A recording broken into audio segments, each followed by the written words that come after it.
Good morning and welcome to The Secret Behind Our Success. I am Rebecca Roush, your host and head lizard at Neon Lizard Creative Marketing and Design, where we build foundational brands with social impact. Find us on the web at neonlizardcreative.com. Today, we are honored and thrilled to have with us none other than Justin Nassiri, a serial entrepreneur and guru of all things podcast.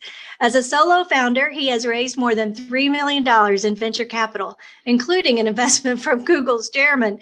His software products have been used by 35 Fortune 500 companies, and he is phenomenally successful, and I suspect full of secrets to share.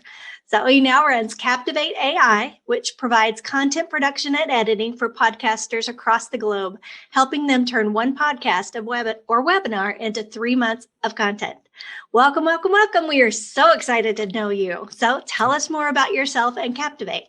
Well, first of all, thank you so much for having me, Rebecca. And I will add to that. I live in Denver, Colorado with a 2-year-old son and my wife and a dog who barks at the most inopportune times. But like you said, for the last year, my focus has been on Captivate.ai and just really fascinated. I always think of the Native Americans, they say they used every last piece of the buffalo. And I feel like we as marketers today, we're creating exceptional podcasts and webinars and events, and we just get 10% of the value. And so we're really about helping you get 90% more value by finding the best snippets, turning it into compelling content that's snackable for social media in a way that drives more sales and grows your audience. That is fantastic. I love that analogy of the buffalo. I love that. Do you have any Indian in you by chance? No, I don't. I just started reading. I read a book lately about the Native American culture, and it was just fascinating. I know very little about it, but I feel like there's a lot to learn from that culture. Well, that's fantastic. I love that since so many people are so busy these days, we don't have time to listen to lengthy podcasts all the time. And who wants to watch hour-long webinars? So to have these little snippets is phenomenal. How do you find those gems?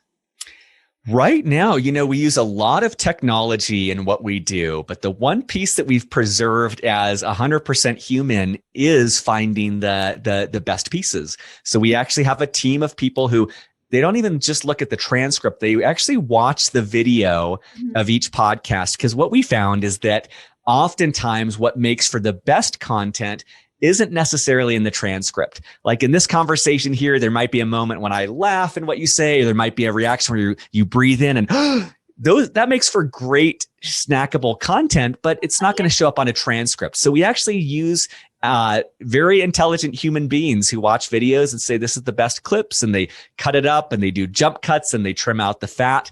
And then, from there, a lot of technology takes over, but that piece right now is human beings. That's fantastic. I love that. I use a software that does little variations for me, and I'm amazed how well it does, but it lacks that little something. And that's really cool that you guys are able to do that. But that's great. I'm going to back up for just a second though. Yeah. All right. I have kids that need a career. How did you get into this? What is your background and how did you start doing podcasting snippets? Yeah. So let's see, I'll give you a little bit of a longer version, but we can double click into whatever fascinates you. So I actually started out forever ago in the Navy. I was on nuclear submarines for 5 years.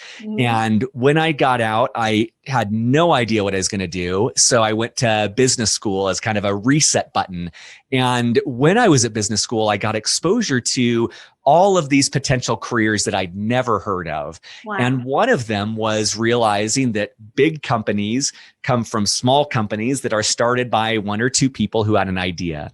So I started a company called Storybox and was fortunate to get a lot of funding and just went through 8 years of getting the crap beaten out of me, growing a company and shrinking it and just making all these mistakes and getting bruises and scars.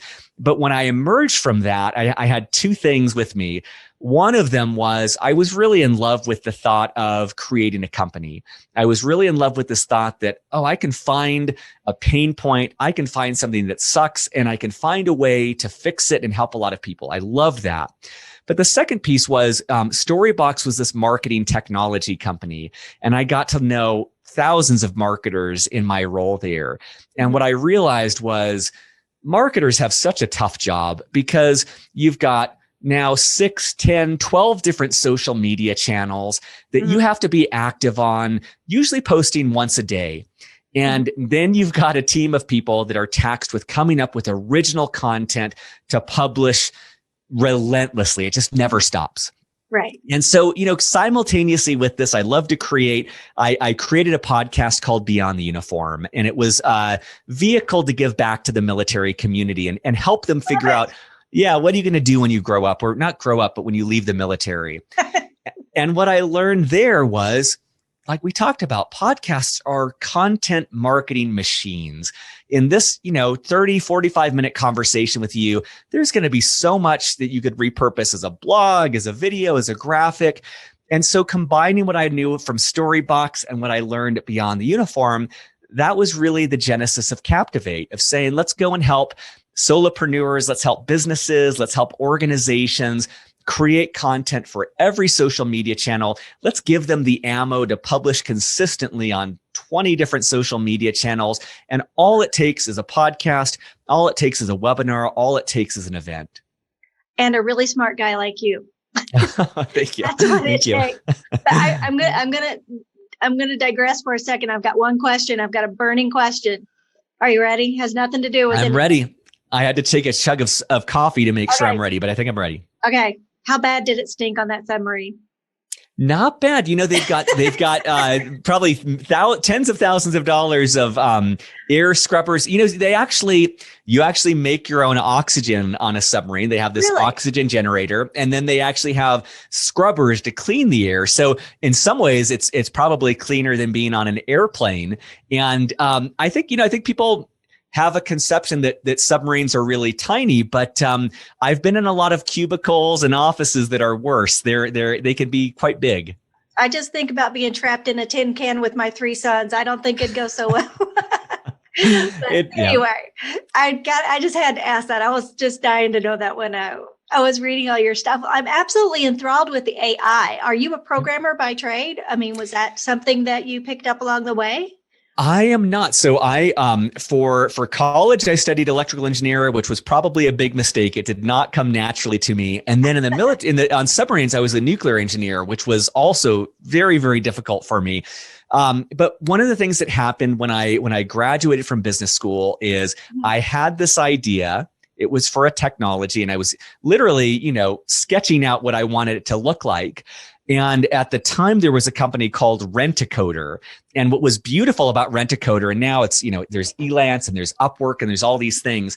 What I was able to do is I was able to write out and say, hey, this is what I want built. I have no idea how much this should cost to build.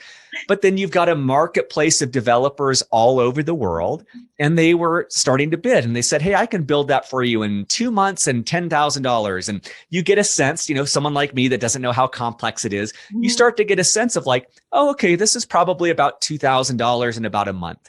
And all of these platforms like Upwork, they have ratings and reviews. So I'm not taking a risk. I don't have to look at someone's code, which I can't do, but I can say, hey, this person's got 10,000 reviews at 5 stars. They're probably pretty good.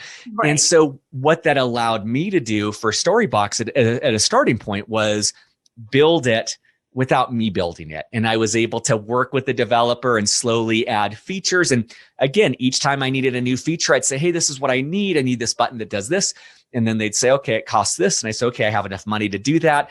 And so I just say that what's great about today's world is you can build and run and grow a tech company without being a tech person. You just need to be able to take the vision in your head, put it on paper, and communicate it to a team. Yep. Mm-hmm. That is great advice. And you've got some big, big dogs on your side. You have done some really big work with some big people. Tell me, how did you connect with them? So I'll give you an example. My first big client for Storybox was Intuit, which is a Fortune 5,000 company. And it came about from cold outreach. It came about from me. Way. Yeah. And I tell this because I know that a lot of listeners, they may not feel like they've got a great network. They may not feel like, hey, I've got, people who are going to make introductions for me. Right. And it's what it's what I was doing a lot yesterday for Captivate. I spend a lot of time on LinkedIn. And what I do is I come up with a really precise guess of who I'm selling to. So I'd say, hey, the person I think I'm selling to is this size of company. They have this title. They live in this geographic area. I just kind of come up with a hypothesis. LinkedIn makes it really good to find hundreds of people like that. And then we've all been on the receiving end of bad salespeople who send you something super generic that you just instantly recognize as generic and delete. So I try to do the opposite of that. I try to be, more of a rifle than a shotgun, a little bit more precise. And so I'll spend 10 minutes writing an email and I'll say, hey, Rebecca, I see that you do this. I really liked on LinkedIn that you said this and you did this. And very clearly showing that I've done my homework. And because I did my homework, I can say, hey, I saw, oftentimes I'll do this. I'll say, hey, I see that you're doing a podcast. You've got a great company, but I noticed that you're just kind of slapping a picture or a link to YouTube and no one's watching it. But, we could actually do better. And this is how we would do it. So I try to be really precise. And, last thing I'll say for your audience is like, I feel like everything, this was true of my dating life before I got married. It's true of sales. Everything's kind of a numbers game. You got to meet with a lot of people to find the person you want to go on a second date with. And so, I just kind of have learned over time that if I do this approach with 30 people, maybe one of them is open to meeting and maybe, that becomes a customer. It's just kind of persistence, smart persistence, and doing a lot of it. And eventually that led to me getting into it as a customer.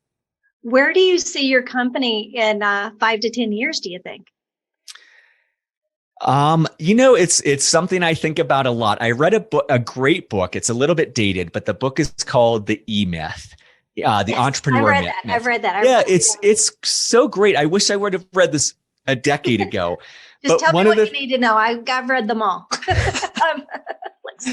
What I loved about this gentleman's recommendation was envision your company 5 to 10 years from now, and you kind of build backwards. Right. And, I feel like right now, what I'm trying to build towards is what I would view as Uber for creatives. And a lot of what we do right now is people enhanced by technology. And so by that, I mean, we say, we broadcast out to our network of all these creatives around the world. And we say, hey, Intuit has a new podcast. We need 3 LinkedIn videos. We need 3 Instagram reels. We need 3 TikTok videos. Who's available? Who's qualified to do that? And the first person to respond gets assigned them, and we farm it out incredibly efficiently. Mm-hmm. And to our client, it almost seems like it's just instantaneous. Mm-hmm. But in the truth, we're just really efficiently certifying people and sending them the right things and having quality controls. And so 5 years from now, I would love to see us having thousands of people all around the world contributing to our clients and giving them quality videos and graphics and blog posts, and us really being the center hub of facilitating that. That's very much like so it's remotely based. Is that correct? 100%. Yep. Yeah. So am I. Yep. It's a lot of fun that way. And when you have a good CRM, people can do a lot more than you think, which is space. So, and it's one last thing I'll say on that is that when I built Storybox, I raised about $3 million. I had a team of about 30 people, all in San Francisco, and it worked well there. I'm trying to do the opposite right now, which is much more.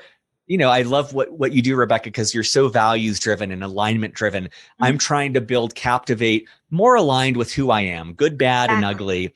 And who I am is I would like to not raise any outside investment. I don't want the pressure of that. Right. I would like to do it with 100% remote team. Right. And at least in this moment, my aspiration is to build the company 100% contractors and not full-time employees. And that's just because I found that I'm not a great manager, and I like to build things where I can replace people if they're not a good fit really easily. and having systems to do that helps. And so that's kind of the way I see the world now. It's always subject to change, but that's where I'm at now. I think 2020 changed it for everybody to some extent as well. I know that my husband is a Java programmer and he's no longer going to go back to an office. They said, no, we're going to keep everybody at home. We don't need that overhead anymore. It just is smart business. And if it aligns with your values, like you've done, and your values, you wear them on your sleeve. You wear them on your head, your sleeve, your legs, everywhere else. Because I have not seen another company, I don't think, that gives back as much as you do. It's amazing, from beyond the uniform and then coffee meets bagel. You haven't talked about that yet. I'm just really impressed by this. And if I'm gonna ask you a question though. Here's kind of my whole spiel for this podcast is successful people go through the good, the bad, and the ugly. They go through hard times. Our self-talk is what gets us through certain things, I believe, in my opinion. And I think, like for myself, I have some mantras per se that I'll say to myself, okay, and I just repeat them. Do you have a mantra that you kind of use to push through tough times? Well, first of all, I love the overarching theme there. I heard Tony Robbins say, I don't know, 5 years ago, and I think it's the most true phrase. He said, entrepreneurship is 90% psychology, 10% skills. Yep. And I think it's a beautiful phrase if you're not an entrepreneur, but once you become an entrepreneur, you realize how true it is. And it's grueling. It's grueling to stay at this when it feels like the universe is conspiring to suppress like having a newborn. It is. It really is. I'll tell you, I don't know if am I allowed to curse on this show? Do whatever you want. I don't care. Okay. The phrase that, it might not be a mantra. Actually, it is a mantra. The phrase that, I'll say that, a quick aside. I loved in The Lion, the Witch, and the Wardrobe, they go through Narnia through the wardrobe. And, I read this book 30 years ago, but the way I remember it is at the end, they try to go through the wardrobe and it's just a wardrobe. And there's this wizened old man who's like, hey, you got to find a new entryway. And I feel like that with mantras, where it's like you kind of find one that works until it doesn't, and then you got to find the new entryway to your Narnia. Correct. So the one that I have right now that is really powerful for me is fuck the blueprint. And I like this sense of like the biggest bad word. Yes, I know. We'll just go straight there. Okay. But it's kind of like I have this image where I want to build this cathedral. Like I want to build a company that outlasts me. I want to build something that's monumental, a legacy. Yeah. And what I mean by fuck the blueprint is I had this kind of insight years ago where it's like, you know what? I just want to focus on building the brick in front of me. Mm-hmm. I want to give my entire presence and everything I am to just building the best brick that I have right now. I don't need to know what brick is next. I don't even need to know if there is another brick. I may not even see this cathedral built, but I know that if I focus everything I'm at whatever the brick is in front of me, that's all I need to do. And so my brick right now is trying to be as present as possible with you on this podcast and just having a great conversation. And it's fighting the part of me that's thinking about the sales emails I need to write and this website I need to do and all these other things. But it's like just slowing down and saying, let me just identify the brick I need to do right now. When that's done, what's the next brick I need to do? And fuck the blueprint. I don't have to know where this is going. All I need to do is brick by brick, giving it my all. I think that's great. That's great advice for anyone. And since you've got so many irons in the fire, you have multiple bricks you have to change your focus on. Yep. So you're in Coffee Meets Bagel, you're in your Beyond the Uniform, you're in Captivate. I suspect you're probably in 14 other things. You wrote a book, for God's sake. I mean, you're like Superman. How do you differ? I mean, I'm kind of going through the same thing. I got a million things going on right now, and it's really hard for me to focus down with one thing. So that's fantastic advice, just even to me. Yep. I'm sure the listeners are loving it too, but I mean, why do so much? Yep. I'm actually, and I don't think there's a one size fits all for this, but I feel like I'm in a period of life. I'm 42 now. This might be a 42-year-old thing, but I feel like I'm in the process of narrowing, and I'm in the process. There's, a lot of commitments that I have that one by one I'm able to kind of get out and say no to. And so like there's a mastermind. Yeah, there's a mastermind group I've been running for a while that I'm, just at the end of the commitment, I'm going to say, okay, I'm stepping away from this. And I feel like at this point in my life, I've got room for my wife and 2-year-old. I've got room for Captivate. And that's kind of it. It's kind of like starting to just say no to things. And maybe that's just part of life, is that we go through phases where we're at the Vegas buffet. We're trying 1,000 different foods and saying like, okay, I like this one. I'm going to triple down on that. But it can be really hard. It can be hard for me because I want to do it all. But I'm realizing, mainly driven by my 2-year-old, I've only got a little bit of room, and I want to be much more intentional in how I do that. And I don't prescribe that as advice. Like, I think that there's a benefit to the omnivore approach, but I think it's like we go in seasons. We do a lot, and then we realize like, okay, I only have enough energy. Yeah, it becomes too much. Yep. Well, that's incredible, because not a lot of people as entrepreneurs take time for themselves. We are the worst for being. I am the worst. I can only speak for myself. Let's just put it that way. Working 100% of the time. I got a coach yesterday who is going to help me get my life balance back, because I am such a pleaser and I want to do so much, and I want to help so many people. And what the things that you started, such as Coffee Meets Bagel, your dating app, as well as the Beyond the Uniform, are those autonomous now? They don't need you there? Have you created something that can run itself?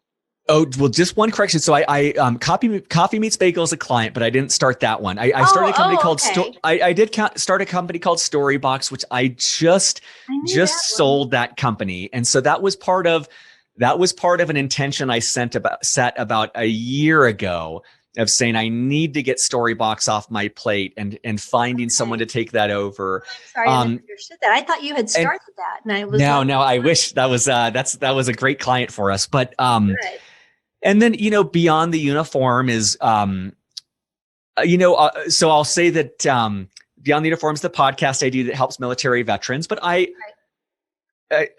what you said resonates with me. That's why I'm pausing, because like I'm a pleaser, and there's part of me that will show up for everyone else before myself. And I'll give a specific example with Beyond the Uniform of wanting to continue to serve this military audience, but realizing I started to realize like, our audience wins, the guest who comes on the show wins, and I'm the only one who's left depleted because I'm using my time and my money to keep it going. And so one tiny tweak that I made that continues to serve everyone, but also myself, is I said, you know what? There is a lot of military veterans who started companies that could actually be Captivate clients. And so what I started saying is like, okay, I'm going to start going after people who have started these big companies who are military veterans. I'm going to interview them. I'm going to get to know them. That helps our audience. That helps them to get exposure. But I also create a relationship with someone who might become a Captivate customer. And it's actually worked twice now. And so I use that as an example of like, service doesn't have to mean I'm left empty. Service can be a win-win-win situation where Beyond the Uniform wins, the guest wins, and I win. Because, otherwise I become this depleted husk that has nothing to give. And that doesn't serve me. It doesn't serve my family. It doesn't serve the world. And so it's something that's very top of mind for me, is like you said, how do I make sure I'm taking care of my needs? And especially, I go straight from the office, I go to baby mode with the 2-year-old. It's like making sure there's the pauses, even if it's a 5 or 10 minute pause to meditate, to go for a walk, to talk to a friend. How can I find ways to fill myself up in the nooks and crannies of my schedule? Because if I don't do that, if I don't prioritize that, it's not going to happen, and I'm going to run out of gas. Right. Even though I'm sure you're just like me, you absolutely adore what you do. Yep. And you could do it all the time, and it makes you happy, and it makes you happy when other people are happy. I know for myself, if I don't have a giddy client, I am not happy at all. They've got to be beyond happy. They've got Yep. to be giddy. And Yep. that's my thing. But there's challenges along that way. Did you have, or did something happen specifically that was your biggest challenge that changed you in this attitude? Oh, I can tell you the precise moment, which Oh, love was when I first met my wife. We were dating at the time. This is, I don't know, eight to 10 years ago. it. Mhm. And when we met, Storybox was going through yet another tumultuous time, Mhm. and I was 20 pounds overweight. My finances were completely out of control. My mental health was completely like every area of my life was off. I was just running on fumes. And she was like, look, you're stressed out of your mind. You need to see a therapist. I started working with that therapist who got me into meditation, which got me into a lot of the other work that I do. And, it really kind of got me back to neutral. It got me back to not coming from a place of depletion and overwhelm. And that was the turning point. And it is exciting for me. I started Captivate last year. It's exciting to start a company and try to do things differently. So with Storybox, I was always paying everyone else and I was never really paying myself. And I'm like, that's not going to happen with Captivate. I'm going to start by paying myself so I'm not worried about finances. Right. And, there's the tendency to want to work 24/7. And again, I'm trying to do a new path of saying, look, I got to do my physical exercise each day. I need to do my meditation each day. I need to do my stretching. So Like wise. there's So these things wise. that I need to do. But I'm only doing that now because 8 years ago when I was doing Storybox, I did the opposite. And and this is over the course of years, I saw the impact on my physical health, my mental health, my financial health. All of these things suffered for years. And that was enough to kind of build up and say, like, I don't want to do that again.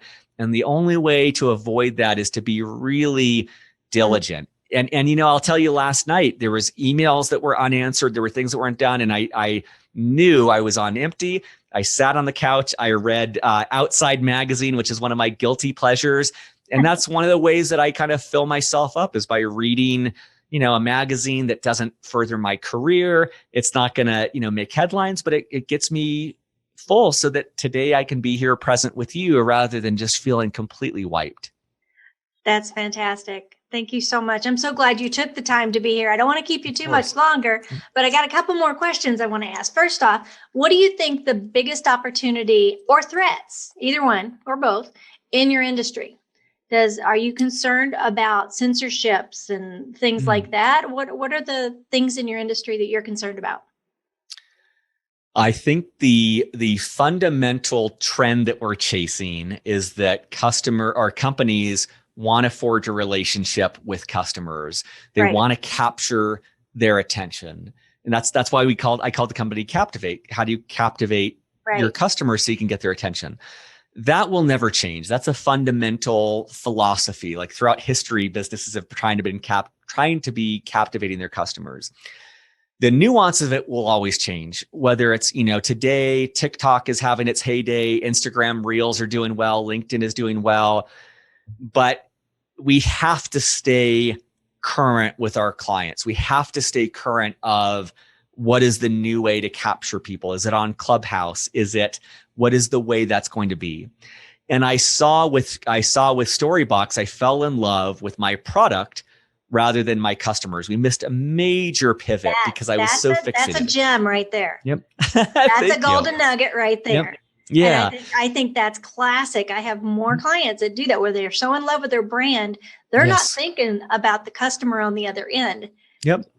And I think that's what entrepreneurship is. As much as there's the part of me that wants to just build the perfect solution and coast on that, the truth is it's moment to moment, day to day, listening to our customers and our prospective customers on what they're needing and how we can solve that problem. The moment we stop doing that is when we're out of business, because everything's evolving. Social media is evolving, marketing's evolving, people's attention is evolving.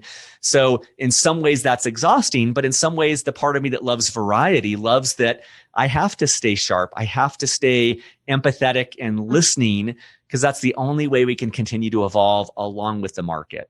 Agreed. So if I was your investor What are some things I might get pretty excited about?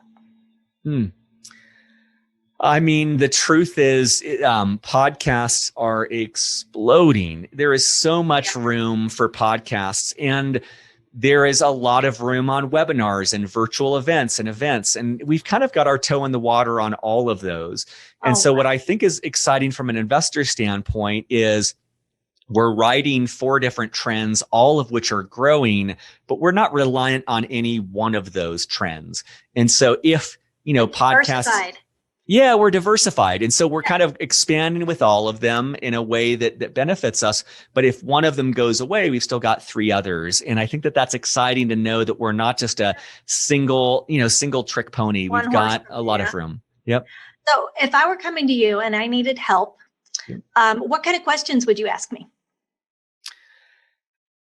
I think that, I'll say something that might be anti-Captivate, which is, if you were a, 1 or 2 person company, I would likely say to you that, you, as much as everyone's saying you got to do social media, if you're a 1 or 2 person company, I think it's more, from my standpoint, I'll tell you where Captivate's at. I do a lot of sales. I do a lot of one-to-one outreach, like I described earlier.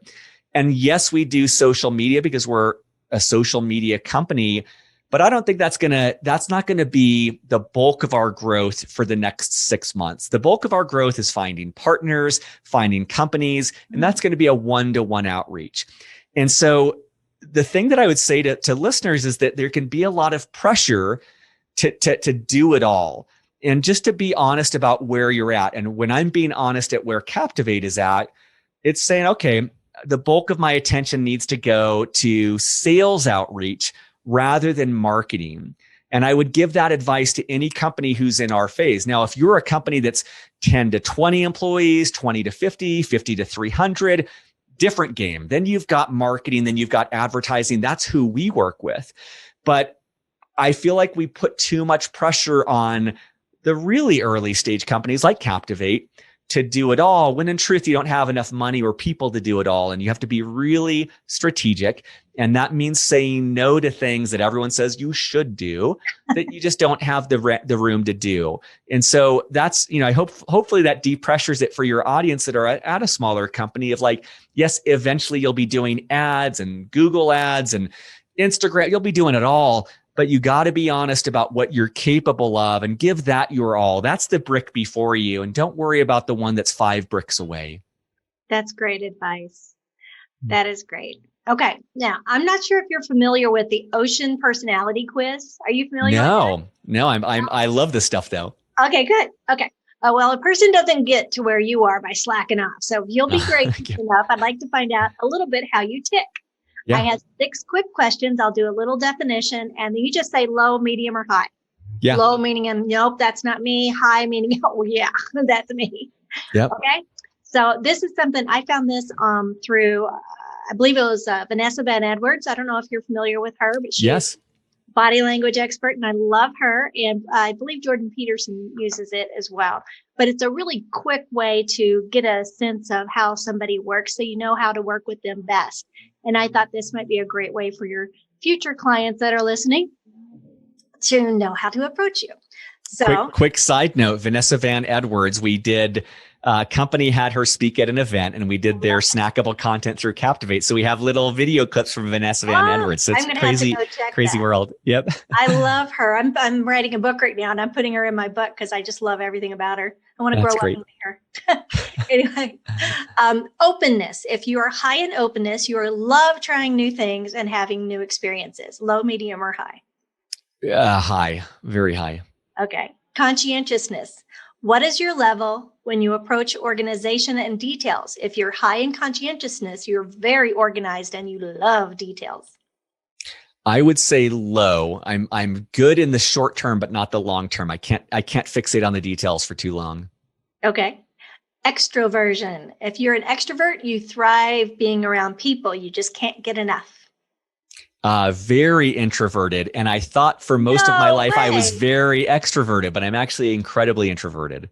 Really? I can identify with that because I'm extroverted in every way, but I love being alone. Yes. And I could Yes. be 2020 was no big deal for me. I love being home. Okay, neuroticism. Neurotic is not a bad thing. It just means you worry and have anxiety. Maybe you have high stress levels and might be a bit sharp-tongued at times. Low, medium. Medium. Medium. Okay. Yep. Well, that's great. So we just did you. I love it. I love that. And then the final question, just for fun, is that if you were one of these characters, which one would you be? Luke Skywalker, played by Mark Hamill in Star Wars, always doing the right thing, loyal, and stands up for his beliefs. Maverick, the cocky, rebellious, highly skilled pilot, played by Tom Cruise on Top Gun. Jack Dawson, played by Leonardo DiCaprio in Titanic. The clever and selfless hero, and then Forrest Gump, played by Tom Hanks, who was lucky throughout his life and pure of heart. Or somebody of your choice. I'd have to go with Luke Skywalker. I feel like one of my values is just kind of speaking up for the underdog and doing what's right. And I love Star Wars, so that's a double whammy. That's great. Good. That's good. Well, that is it. I was going to say, if somebody is listening and wanted to take the next step with you, what should they do? The best way is if you go to our website, captivate.ai, there's a big requested demo link, and that will go to me and my team, and we can reach out and talk, and, good chance that I will be on that call with you. But, I think that one thing I'll say for listeners is Rebecca's setting such a great example because she's being open and curious. She's just having a conversation, but her and I will be in touch for a very long time. And, we have a relationship now. And I'm just a big believer in that of, I try to get on as many of these calls as possible with people, even if it's not the right fit, because you learn something, you meet someone new. And again, you don't have to know where the bricks are going. You meet people, it may be nothing, but you may reconnect with them months down the road. So I love connecting with people. So if what I've said has resonated, request that demo and we'll talk. And even if it doesn't go somewhere, at least we've had a good conversation. And we'll make sure that all of your information is in the show notes as well. Thank you. But thank you so much for being on The Story Behind Our Success. I still want to learn more and more and more from you. So hang on just a second after we stop recording, and we will right now say goodbye to everybody. Thank you so much for listening, and we'll see you next time on Story Behind Our Success.